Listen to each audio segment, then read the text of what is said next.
오라클 뉴스 브리핑 파트 2입니다. 전달해드릴 내용이 유익한 내용이 너무 많아서 혹시 파트 1 내용이 궁금하신 분들은 지금 바로 자료를 찾아보시기 바랍니다. 놓치시면 절대로 후회하실 정보들이 가득합니다. 지난 10월 드디어 지난 3년간 팬데믹으로 미뤄왔던 오라클 클라우드 월드가 개최됐습니다. 어떤 핫한 발표들이 있었나요? 특히 가장 주목할 만한 것은 바로 오라클의 분산형 클라우드입니다. 그동안 여타 클라우드 업체들이 고객들의 데이터를 자신들의 퍼블릭 클라우드로 가져오게 하는 접근이었다면 이와는 확연히 다르다고 할 수 있습니다. 실질적으로 클라우드를 우리 고객 여러분께 가져다 드리는 접근이죠. 오라클 알로이에 대해서 좀 더 설명해 줄 수 있나요? 오라클 알로이는 오라클 글로벌 파트너사나 엔터프라이즈 기업 고객들이 OCI를 통해서 그들의 이름으로 직접 클라우드 서비스를 제공할 수 있도록 하는 혁신적인 비즈니스 플랫폼 모델입니다. 이번 오라클 클라우드 월드 키노트에서 주요하게 다뤄진 부분이 오라클은 역량 있는 파트너들과 협력을 통해서 OCI 생태계를 강화하고 있다는 메시지였습니다. 기업 고객들이 AI 기술을 더욱 유용하게 그들의 비즈니스에 사용할 수 있도록 엔비디아의 가속 컴퓨팅 스택 전반을 걸쳐서 OCI에 탑재하기로 했다는 소식입니다. 이번에 발표된 또 데이터 관리 부분에서 중요한 소식 중에 하나가 융합형 데이터베이스 차기 버전인 오라클 데이터베이스 23C 베타 공개가 아닌가 생각이 듭니다. AWS나 애저 사용자 그리고 이제 개발자들은 이제 잘 그들의 데이터를 옮기는 번거로움을 피하고 새로운 플랫폼을 학습할 필요 없이 마이스퀘어 힛웨이브가 제공하는 혁신 기술을 활용할 수 있게 되었고요. 제가 듣기로는 400TB의 워크로드도 뛰어난 속도로 처리하는 신규 MySQL 힛웨이브 레이크하우스가 공개되었다고 합니다. 타의 추종을 불하는 워크로드 처리 속도로 업계를 놀라게 한 바 있는데요. 2023년 상반기에 드디어 정식 출시될 예정이라고 하오니 고객 여러분들 그때까지 지속적인 관심 부탁드리겠습니다. 자, 오라클 클라우드 월드에서 소개된 중요 뉴스가 또 있죠. 이번 오라클 클라우드 월드에서 발표한 건 OCI뿐만이 아닙니다. 오라클 통합 클라우드의 또 다른 축을 맡고 있는 퓨전 애플리케이션, 즉 SaaS 부문에서도 선도적인 제품들을 발표했습니다. 특히 B2B 비즈니스 프로세스 통합 및 자동화시켜주는 B2B 커머스와 고객과 파트너의 더욱 쉬운 개발 환경 조성을 위한 오라클 애플리케이션 플랫폼 등이 대표적입니다. 오라클은 통합 데이터 모델 및 안정적인 월크플로우를 통해 JP 모르겐의 결제 부문과 FedEx부터 기타 재무 서비스 기업, 보험사, 배송 서비스에 이르기까지 다양한 서비스 기업들과 오라클 클라우드 ERP를 결합해 공통 고객을 위한 전체 B2B 상거래 프로세스를 디지털화할 계획입니다. 예, 이번 OCW를 참가하면서 제가 느낀 거는 오라클이 고객의 관점에서 클라우드 기술 발전을 위해서 끊임없이 노력하고 투자하는 기업이라는 거였고요. 특히 최근 들어 세계적인 애널리스트 기관들이 보는 시각 또한 저희와 별반 다르지 않다는 걸 느꼈습니다.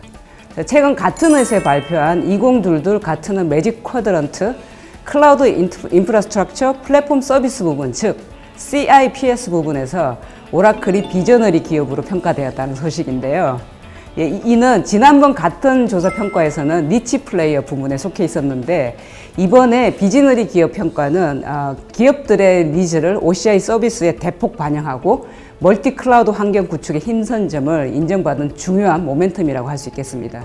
IDC 또한 최근 동향 보고서인 링크를 통해서 오라클 클라우드 월드를 통해 증명된 오라클의 헬스케어 산업 분야의 비전과 리더십과 함께 클라우드 보안 부분의 업계 최고 수준의 안정성을 높이 평가했습니다. 이는 즉 업계의 전문가 그룹이 오라클의 클라우드 역량을 지속적으로 상향 평가하고 있다는 것인데요. 앞으로 오라클은 더 큰 비전을 실현하고 수행 역량을 더욱 강화해 나가면서 더욱 성장해 나갈 오라클의 모습을 기대해 주시길 바랍니다. 이제부터 사례 얘기를 좀 해봤으면 합니다. 고객도 사실 사례에 제일 관심이 많으시잖아요.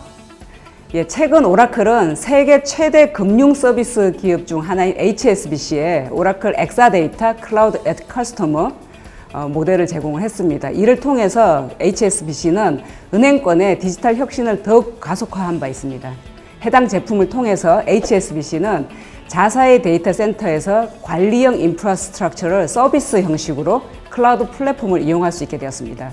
이에 더해서 글로벌 통신사인 AT&T 같은 경우에는 오라클 클라우드 ERP, 오라클 클라우드 CX에서 오라클 클라우드 인프라스트럭처를 도입, 활용할 수 있게 되었고요.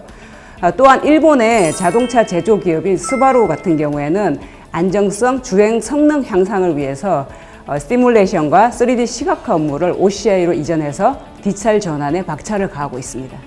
와, 이거 수바루까지 이겼으면 아마 우리가 일본 자동차 산업의 대형 고객들은 싹쓸이네요.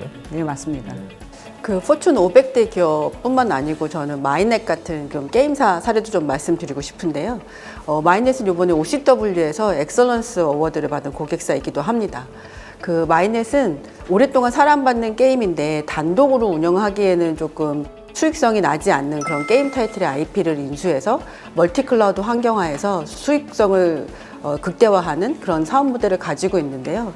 오랫동안 OCI를 사용했던 마이넷이 얘기해주는 오라클 클라우드의 장점은 2세대 데이터 센터의 어떤 아키텍처 그리고 보안 또 사용하는 게 조금 더 편하다 이런 점들을 좀 말씀해 주셨어요. 근데 아무래도 수익성을 개선할 수 있는 오라클 클라우드의 경쟁력 있는 가격 구조가 또 마이넷의 사업을 확장하는 데 기여하고 있지 않나 저는 그렇게 생각이 좀 됩니다. 아까 금융 사례 중에 빼먹은 게 있어요.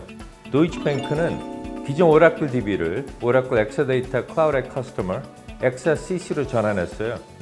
그 내부 전용으로 엑사데이터 클라우드 서비스와 같은 기능을 이용해 결제, 거래, 리스크 관리와 같은 핵심 기능들을 한 시스템으로 옮겨 운영하고 정기적으로 업데이트할 수 있게 되었죠. 도이치뱅크의 컴퓨팅 시스템 현대화에 큰 역할을 할 겁니다. 그 내년도에 우리나라도 이 금융권의 그 정보계 DB를 전환하는 게 굉장히 큰 어젠다 중에 하나죠. 저희 거기에도 아주 중요한 레퍼런스가 될 수 있겠네요. 그렇죠. 국내 사례도 조금 한번 살펴봤으면 좋겠는데 또 제가 담당하고 있는 분야로 좀 고객분들 말씀을 그럼 드리자면 담당하고 있는 분야만 말씀하시는 거 아닌가요? 그렇죠. 이게 그런 이제 어드밴티지를 좀 가지고 말씀을 좀 드리고 싶은데요. 다양한 산업 분야의 이제 강소 기업들도 보면 저희 오라클 클라우드를 도입하는 그 도입률이 빠르게 확산되고 있습니다. 아무래도 조금 제한적인 IT 리소스를 가지고 목표하는 비즈니스 성과를 내야 된다는 어려움이 있으신데요. 오라클 클라우드를 사용하면 이제 목표하시는 혁신적인 IT 서비스 환경을 빠르게 구축하실 수 있고요. 또 보다 합리적인 가격으로 또 본인의 비즈니스 업력에서 그 경쟁력을 확보하실 수 있는 거가 또 그런 파트너들의 저희 고객사들의 비즈니스 파트너로서 오라클이 고객사 발전에 좀 기여하고 있다는 게 조금 저희가 열심히 더 해야 되겠다 하는 그런 마음을 다잡게 하고 있습니다. 네, 정말 큰 레퍼런스가 많이 생겼네요. 진짜 요즘 고객사에 다니면 오라클 클라우드에 대한 관심이 정말 높아진 걸 실감할 수 있습니다. 아주 일할만 나는 것 같습니다. 그리고 사실 저희가 대형 레퍼런스만 얘기한 것 같은데 사실 산업이라는 것이 한두 군데 대기업만 질주한다고 되는 게 아니잖아요. 그래서 크고 작은 기업들이 함께 어우러져서 성장할 수 있는 그 생태계가 무엇보다 중요한데요. 오라클은 이 산업 생태계를 위해 더욱 튼튼하기 위해서 어떤 노력을 하고 있나요? 제가 또 한번 또 이번 차례 말씀을 좀 드리자면 저희가 보면은 정보통신산업진흥원하고 그 산업진흥원에서 추진하셨던 글로벌 사스 육성 프로젝트에 참여를 했었고요. 최근에는 서울산업진흥원하고 같이 그 스타트업 발굴하는 오픈 이노베이션 프로그램에 참여하고 있습니다. 오라클 클라우드 환경에서 스타트업들이 새로운 어플리케이션을 개발하거나 기존 어플리케이션을 고도화하는 거에 저희 오라클 엔지니어 분들이 기술 가이드도 해주시고 뭐 크레딧 제공이나 제반 여러 가지 사업들을 하실 수 있도록 도와드리고 있는데요. 세상을 깜짝 놀라게 할 이렇게 아이디어가 있는 스타트업들의 성장에 오라클이 함께 한다는 것도 기쁘고요. 또 그분들을 통해서 저희 한국 클라우드 산업 전반을 조금 더 발전시킬 수 있는 거에 오라클이 참여한다라는 거가 또 한 것으로 마음 따뜻하게 하는 저도 한번 도전해 보겠습니다. 네, 기술적으로 대화가 가능하실 때 아, 한번 인바이트하도록 못하겠네요. 하겠습니다. 그거는 저희 클라우드 엔지니어 조직에 맡겨주세요.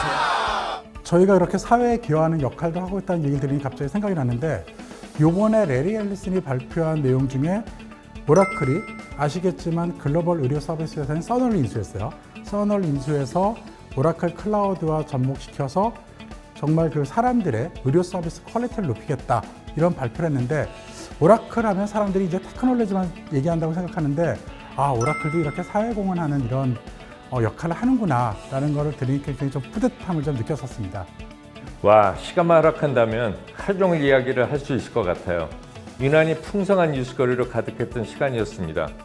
오라클의 CEO인 사프라 캐트가 말했던 혁신을 위해서는 20-30년을 내다보고 대담하고 과감하게 나가야 하며 고객사의 승리는 오라클의 큰 기쁨입니다.